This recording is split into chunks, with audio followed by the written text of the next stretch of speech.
As Manchester United's turbulent season continues to unravel, fans across the globe are left reeling, not only from the team's lackluster performances on the pitch but from the unmistakable signs of a club that, despite its rich heritage and global status, is struggling to redefine its identity in a rapidly evolving football landscape. While the arrival of Sir Jim Ratcliffe and his Ineos team was heralded as a new dawn, with promises of structural overhaul and football-first decision-making, the early days of this new regime have only exposed the depth of dysfunction that lies within Old Trafford's walls, as conflicting visions between old guard executives and modern football minds seem to clash behind the scenes. The sacking of key analysts, unclear roles for football directors, and delayed decision-making in the transfer market all point toward a club that has yet to truly synchronize ambition with execution, a dangerous imbalance when your rivals are accelerating ahead with unified clarity.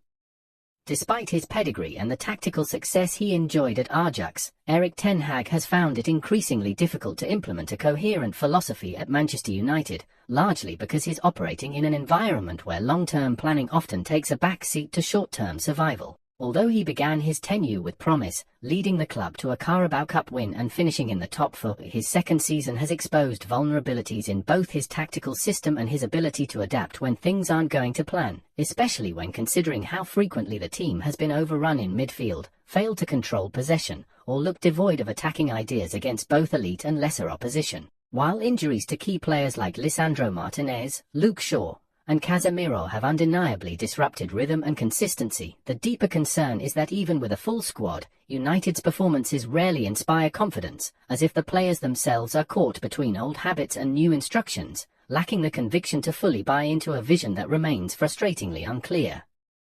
Supporters, whose loyalty and passion remain among the fiercest in the world, have begun to fracture in their views on what, or who, is at the heart of the club's persistent decline, with some placing the blame squarely on Ten Hag's shoulders, citing questionable substitutions, inconsistent lineups, and his persistence with underperforming players as signs that he may not be the right man to steer United through this rebuild. Others, however, argue that the Dutchman has been dealt a near-impossible hand, forced to manage under an outdated football structure, without a clear sporting director for most of his reign, and with players who have, time and again, shown an inability to perform under pressure regardless of who is in the dugout. Add to this the uncertainty surrounding the Glazers' partial sale, Ineos' unclear influence over football operations, and the toxic fan sentiment that resurfaces after every poor result, and it becomes clear that no single individual can, or should, carry the blame alone, for the problems at Manchester United are institutional, complex, and deeply rooted.